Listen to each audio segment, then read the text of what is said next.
우리 이 시간 앞뒤 좌우에 계신 분과 함께 인사하겠습니다. 반갑습니다. 환영합니다. 축복합니다.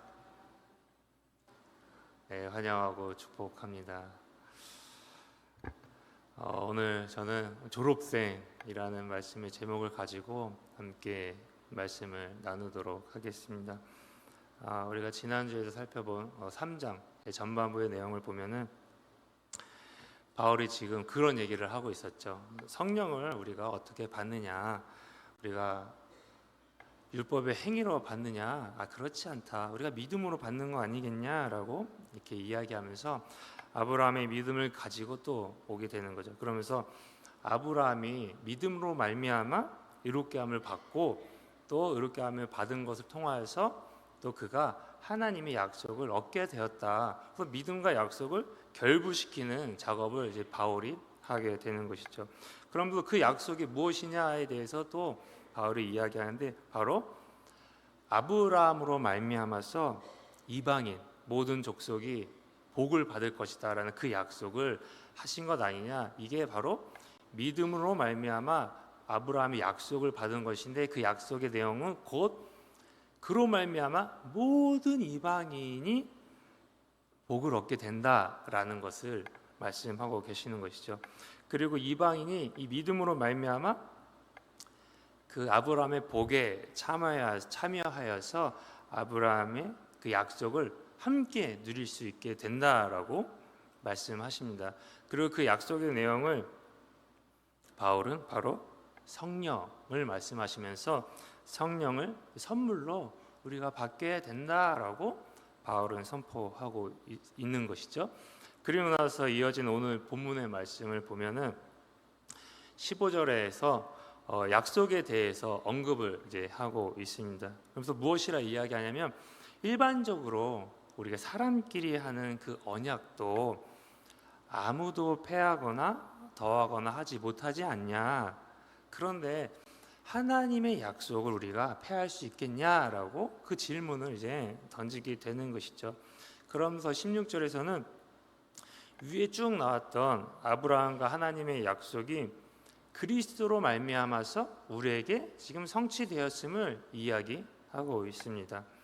그런데 이 약속이 율법보다 430년 전에 생긴 건데, 율법이 와서 이 약속을 헛되게 할 수 있겠느냐라고 이제 17절에서 이어서 계속 쭉 말씀하고 계시는 것이죠. 그러면서 이 15절부터 17절 안의 내용들이 이 율법이 먼저 온 약속을 폐할 수 없다, 그 이야기를 하게 되는 것입니다. 특히 15절에서 이 언약이라고 하는 단어가 디아데케라는 히브리어인데요. 이 단어는 디아티마이 또는 디아티메미라고 우리가 발음을 할 수 있는데요. 이 단어에서 유래된 명사입니다. 그래서 디아티메이는 맡기다, 임명하다, 처분하다, 만들다라는 의미를 가지고 있는 이 동사입니다. 그래서 15절에서 언약이라고 번역된 디아데케는 일방적인 언약의 성격을 나타내는 말입니다. 그래서 주로 상대방에게 성립되게 만드는 의미를 가지고 있는 단어입니다. 그러니까 상대방에게 무언가를 부과시키는 말이다라는 거죠. 지명하고 임명하는 것입니다. 그래서 아까 이야기한 것처럼 일방적인 언약이 바로 이 단어입니다. 그래서 이런 형태의 단어는 어디에 사용되냐 보니까 바로 유언에 사용되는 형태다라는 것이죠. 그래서 이 단어는 유언의 의미로 사용되고 있습니다. 그러니까 바울은 지금 15절에서 무엇을 말하냐면, 일부러 유언이라는 단어를 사용하면서 적법하게 정식으로 작성된 유언, 우리가 그 유언은 어떻게 되냐? 아무리 상황이 변해도 그 유언은 그대로 유효하다라는 것을, 여전히 유효하다라는 것을, 그 법적 구속력이 있다는 것을 이야기하고 있다라는 것이죠. 그러니까 예를 들어서 어머니가 법적 효력이 있는 유언을 통하여서 자신의 자녀, 두 명의 딸이 있다고 하면 그 두 딸에게 자신의 재산을 물려주는 거죠. 근데 이 두 딸의 상황이 다를 수 있잖아요. 그래서 부자인 딸과 가난한 딸이 있었던 거예요. 그래서 부자인 딸에게는 너는 그래도 가진 것이 많으니까 이 가난한 딸에게 조금 더 많이 줘야겠다라고 이야기하면서 그 유언을 그렇게 작성하는 거죠. 나의 재산을 가난한 이 딸에게 더 많이 주겠다라고 유언을 남긴 거예요. 그러고 나서 이 어머니가 이제 죽게 되었습니다. 근데 그 다음날 어떤 일이 벌어지자 부자였던 딸이 쫄딱 망하게 되는 거예요. 전 재산을 다 탕진해 버려요. 그렇게 되면 어떻게 되죠? 그 어머니 유언이 바뀌나요? 그렇지 않다라는 거예요. 유언이라는 것은 상황이 변하더라도 그 유언은 법적 효력을 가지고 있기 때문에 여전히 유효하다. 여전히 그 유언대로 집행되어야 된다라고 이야기할 수 있는 거죠. 그러니까 바울은 그 이야기를 하고 있는 거죠. 율법이 왔어. 그렇지만 그 이전에 하나님께서 아브라함과 약속하신 바가 있다. 근데 그 약속이 그냥 약속이 아니라 법적 효력 있는 유언과 같은 아주 귀한 말씀이야. 그렇게 어떠한 율법이 올지라도 우리의 상황이 어떻게 바뀔지라도 이 약속은 결코 변하지 않는 약속이다라고 바울은 선포하고 있는 것이죠. 그러니까 율법의 아브라함의 약속보다 뒤늦게 생겼으니까 우리의 상황이 이제 바뀌지 않았냐, 우리에게 새로 주어진 율법이 있지 않냐, 우리는 율법을 지켜야 된다라고 이야기하는 자들에게 아니다라고 선언하고 있다라는 것이죠. 너희들이 그렇게 이야기하는 것은 잘못된 결론이다라고 바울은 이야기하는 것입니다. 그러면서 이제 바울은 그럼 율법이 왜 우리에게 주어졌냐, 왜 율법이 우리에게 어떤 필요가 있어서 우리에게 주어졌냐를 19절부터 20절부터 쭉 이어서 설명하고 있습니다. 19절과 20절 우리 함께 읽어볼까요? 네, 시작. 그런즉 율법은 무엇이냐? 범법함으로 더하여진 것이라. 천사들을 통하여 한 중보자의 손으로 베푸신 것인데 약속하신 자손이 오시기까지 있을 것이라. 그 중보자는 한편만 위한 자가 아니나 하나님은 한 분이시니라. 아멘. 이 말씀을 보면은 내용을 단번에 이해하기가 조금 어렵습니다. 그래서 이 말씀에 대해서 학자들도 의견이 분분해요. 그래서 어떤 주석서에 보면 이 두 구절에 대한 학자들의 의견이 수백 가지가 있다라고 이야기할 정도입니다. 그런데 문맥의 흐름을 보면 어쨌든 간에 이 말씀은 율법과 약속에 대해서 언급하고 있다라고 우린 이해할 수 있고요. 그래서 율법과 약속에 대해서 우리에게 조금 더 쉽게 번역한 것이 공동 번역, 성경에서는 이것을 조금 더 이해하기 쉽게 번역해 놨습니다. 제가 한번 19절과 20절을 읽어드리겠습니다. 그러면 율법은 무엇 때문에 있게 되었습니까? 그것은 약속된 그 후손이 오실 때까지 죄가 무엇인지 알게 하시려고 덧붙여 주신 것입니다. 그리고 이 율법은 천사들을 통하여 중재자의 손을 거쳐 제정된 것입니다. 그러나 하나님의 약속은 중재자를 내세우지 않고 하나님 한 분의 생각으로 하신 것입니다. 라고 공동번역에서는 이야기하고 있어요. 그러니까 하나님의 율법은 중재자, 사람을 통하여서 우리에게 주어진 것이지만 하나님의 약속은 중재자가 아닌 하나님이 직접 우리에게 주어진 것이다 라고 말씀하시는 거죠. 중재자 없이 하나님이 직접 행하신 것이다 라고 말씀하시면서 이 약속이야말로 하나님의 전적인 행하심에 대해서 더욱더 언급하며 강조하고 있다라는 것입니다. 그러면서 이제 율법은 폐해야 되냐? 그러면 율법을 우리가 없이 살아야 되냐? 율법을 너는 지금 폐하려고 하는 거냐라는 이 질문을 또 바울에게 할 수가 있지 않아요? 그래서 바울은 그것에 대해서 21절 말씀 통해서 아니 그렇지 않다라고 말씀하고 있는 것이죠. 21절 말씀 우리 함께 읽어볼까요? 시작.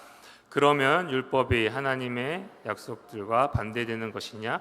결코 그럴 수 없느니라. 만일 능히 살게 하는 율법을 주셨더라면 의가 반드시 율법으로 말미암았으리라. 그러니까 율법도 하나님이 주신 것이고 약속도 하나님이 주신 것이다. 이게 둘이 서로 반대편에 서 있는 것이 아니라 둘 다 하나님께서 우리에게 주어진 것이다. 그렇게 율법도 폐해서는 안 되고 약속도 잘 지켜야 된다. 두 개 다 잘 지켜야 된다라고 이야기하면서 그 용도가 조금 다를 뿐이다라고 바울은 이야기하는 것이죠. 그래서 21절 후반절에 보면 만약 율법이 사람을 살릴 수 있는 것이었다면 율법으로 우리는 의롭게 되었을 것이다. 그러나 율법으로는 그렇게 될 수가 없는 것이다 라고 이야기하면서 22절 말씀에 이어서 이야기하는 것이죠. 22절 말씀 우리 함께 읽겠습니다. 그러나 성경이 모든 것을 죄 아래에 가두었으니 이는 예수 그리스도를 믿음으로 말미암는 약속을 믿는 자들에게 주려 함이라. 여기서 성경은 구약 성경을 의미하는 것이죠. 그러니까 구약 성경은 모든 것을 죄 아래 가두었다라고 이야기해요. 율법이 포함하고 있는 구약 성경은 모든 성경을 죄 아래 가두었다. 그러니까 구약 성경이 이야기하는 것이 무엇이냐?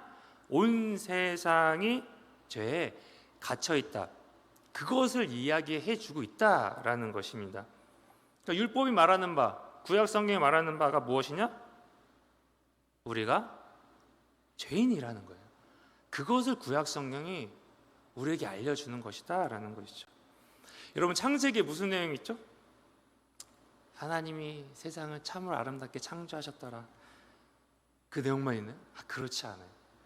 하나님이 아름답게 세상을 창조하셨죠. 그 내용이 기록되어 있지만 그것만 있는 것이 아니라 하나님이 아름답게 창조했는데 그 창조한 사람들이 어떠냐? 아이고 죄악 덩어리다라는 거예요. 하나님이 아름답게 보기 좋게 창조했는데 그 창조한 사람이 시작하자마자 하나님을 배신했다라는 거예요. 하나님을 떠나버렸다라는 거예요. 하나님이 아름답게 창조한 이 사람들이 시작부터 죄가 가득한 사람이었다라는 것이죠. 하나님 배신하고 배우자에게 잘못을 떠넘기고 질책하고 험담하고 형제를 미워하고 죽이고, 그래서 결국 하나님을 섬기는 자와 세상을 섬기는 자로 그 족보가 나뉘게 되는 것이죠. 근데 살다 보니까 하나님을 섬기는 사람들이 더 많아지고 흥황해지고 세상을 섬기는 사람이 점점 없어져야 되는데 그와 반대로 하나님을 섬기고 따르는 자들은 점점 줄어들고 세상에 속한 사람들이 흥황했다라는 거죠. 그래서 하나님 보시기에 이대로 둘 수 없다까지 이어지게 된 거죠. 결국 하나님을 섬기는 사람들이 노아의 가족들만이 남아 그들만 구원받는 일들이 생길 정도로 창세기에서 계속 이야기하는 거, 우리는 죄인이다. 거기서 끝나지 않아요. 계속해서 구약성에서 이야기하는 게 뭐예요? 우린 죄인이다라는 거. 이스라엘 백성들 그들이 죄인이다라고 끝나는 것이 아니라 그들을 통하여서 우리를 발견할 수 있는 것. 우리는 사람은 온 세상은 죄로 가득하고 있다라고 구약 성경은 우리로 하여금 깨닫게 한다라는 것입니다. 여러분, 근데 거기서 끝이냐? 그렇지 않다라는 거예요. 율법은 우리에게 죄를 보여주고 끝나는 것이 아니다라는 것입니다. 율법은 죄만 보여주고 끝나는 것이 아니라, 그러니까 우리가 너무나 큰 죄인이기에 그렇기에 우리가 주님의 은혜가 반드시 필요한 사람임을 깨닫게 해준다라는 것입니다. 그것이 바울이 이야기하는 율법의 긍정적인 효과라는 것입니다. 24절 말씀입니다. 우리 함께 읽겠습니다. 시작. 이같이 율법이 우리를 그리스도께로 인도하는 초등교사가 되어 우리로 하여금 믿음으로 말미암아 의롭게 함을 얻게 하려 함이라. 율법이 우리를 그리스도께로 인도하는 초등교사가 된다라고 말씀하시는 거죠. 율법으로 하여금 우리가 죄인을 깨닫게 되고 그 율법을 통하여서 우리가 그리스도께 나아가게 한다라는 것입니다. 우리 안에 있는 율법의 행위들을 통해서 우리는 하나님께 때때로 인정받으려고 노력합니다. 그러나 그렇게 율법의 행위로 하나님께 인정받으려고 노력하면 노력할수록 우리가 오히려 도리어 확인되는 바가 있다라는 거예요. 그것이 무엇이냐? 율법으로는 하나님께 인정받을 수 없다라는 사실입니다. 그리고 이것을 깨닫게 되고 그리스도를 구주로 삼아 비로소 우리는 율법이 초등교사로서 우리에게 가르치려던 그 교훈을 드디어 터득하게 되는 것이죠. 그래서 로마서 7장 7절에는 이렇게 기록하고 있습니다. 함께 하겠습니다. 그런즉 우리가 무슨 말을 하리요? 율법이 죄냐? 그럴 수 없느니라. 율법으로 말미암지 않고는 내가 죄를 알지 못하였으니 곧 율법이 탐내지 말라 하지 아니하였더라면 내가 탐심을 알지 못하였으리라. 율법이 탐내지 말라라고 얘기했기 때문에 내 안에 탐내고자 하는 이 탐심이 죄가 될 수 있겠구나라는 것을 깨닫게 한다라는 것입니다. 율법이 죄를 발견하게 하고 이것이 죄니까 그러면 어떻게? 그리스도께 나아가야겠는구나를 알게 한다라는 것입니다. 그러면서 오늘 본문 마지막 절 25절 말씀 우리 함께 읽겠습니다. 시작. 믿음이 온 후로는 우리가 초등교사 아래에 있지 아니하도다. 초등교사 아래에 있지 아니하다. 이젠 율법 아래에 있지 아니하다라고 말하는 것이죠. 그러니까 율법은 우리에게 더 이상 어떠한 영향도 줄 수 없다 이 말씀을 하고 계십니다. 이제 율법이 다시 한번 필요 없다라고 이야기하는 건가요? 그렇지 않죠? 아까도 살펴본 것처럼 율법은 바울은 율법을 우리에게 있어서 필요한 것이다라고 이야기합니다. 그리고 예수님께서도 율법을 폐하러 오신 것이 아니다라고 우리에게 친히 말씀해 주셨죠. 그래서 제가 이 말씀을 두고 그러면 이 말씀이 무엇인지 조금 고민해 봐야겠다라고 고민을 했습니다. 그래서 고민한 결과 그것이 무엇이냐? 바로 우리는 믿음을 가진 졸업생이다라는 것입니다. 고등학교를 졸업한 학생은 더 이상 담임 선생님의 훈계를 받지 않아도 된다라는 것입니다. 고등학교를 졸업한 사람은 더 이상 학생 주임의 몽둥이 찜질을 받지 않아도 된다라는 것입니다. 왜냐하면 우리는 이제 고등학생이 아니기 때문입니다. 그러니까 초등교사는 이제 우리에게 어떠한 영향도 끼칠 수 없고 어떤 말도 할 수 없습니다. 왜냐하면요, 초등교사는 여전히 노예 신분이지만요, 초등교사가 가르쳤던 그 자는 어떻게 됐어요? 주인집 아들이기 때문이에요. 이제 그는 졸업하고 자신의 품에서 떠난 자입니다. 이제 그에게 잘 보여야 돼요. 그는 주인집 아들이고 다음으로 섬겨야 될 나의 주인인 것입니다. 그렇기에 율법은 우리를 올가맬 수 없다라는 것입니다. 왜요? 우리는 믿음으로 하나님의 자녀된 자이기 때문입니다. 그래서 그렇다고 해서 초등교사가 가르쳐준 모든 것을 우리는 다 버려야 될까요? 그렇지 않은 거죠. 네.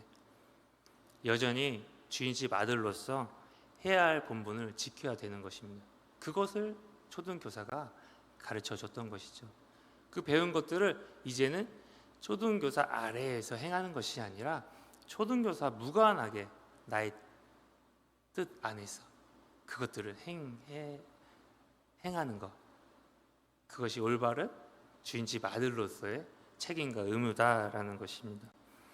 그래서 믿음의 사람은 율법의 내용을 지키지 않는 사람이 아니라 율법 수준에 머물러 있는 사람이 아니라 율법보다 더 나은 사람의 삶의 모습을 보여줘야 된다라는 것입니다. 그러니까 법을 지키지 않는 사람에게 필요하다. 하지만 법을 잘 지키는 사람에게는 법이 필요 없다라고 이야기하잖아요. 모든 사람에게 사랑으로 대하는 사람에게 있어서 폭행법이 무슨 필요가 있겠어요? 사람을 말로도 때리지 않는 그 사람에게 폭행법이 무슨 필요가 있겠냐라는 거죠. 의미가 없다라는 것이. 그는 이미 그 폭행법에서 뛰어넘어서 이미 사랑으로 사람들을 대하기 때문입니다. 그러니까 믿는 사람들은 어떤 사람이냐면 율법을 행하는 사람이 아니라 모든 일에 사랑으로 행하는 사람이다라는 것입니다. 그렇게 예수님께서 말씀하시는 바리새인보다 사두개인들보다 서기관들보다 더 나아야 된다라는, 더 나은 의를 가진 사람들, 그것이 바로 믿는 사람들이다라는 것입니다. 그것을 바울은 우리에게 말씀하고 계시는 것이죠. 우리 믿음으로 살아가는 자, 사랑으로 살아가는 자입니다. 그렇기에 율법을 우리의 발 아래에 두고 율법보다 더 높은 고차원의 하나님의 사랑으로 살아가는 저희들이 되어야 되는 것이죠. 그래서 오늘도 율법 위에 있는 사랑으로 살아가는 저와 여러분이 되길 예수 그리스도의 이름으로 축복합니다. 우리 시간 함께 기도하실까요? 오늘 말씀 붙들고 믿음으로 또 사랑으로 살아가는 자 되게 해달라고, 가정과 교회의 부흥을 위하여서, 담임 목사님 안식월의 시간을 위하여서, 또 다음 세대가 주님의 복음 위에 굳건하게 해달라고 계속되는 성경학교와 수련회가 있습니다. 이것을 위하여서 또 둔촌동 시대가 활짝 열리도록 포레안 아파트 1만 2천 세대가 전도되어서 그 영혼이 하나님께로 돌아오게 해달라고, 또 우리가 가지고 온 각자의 기도 제목과 우리의 마음의 소원을 놓고 우리 시간 주의 이름 3번 간절히 부르고 함께 기도하시겠습니다. 주여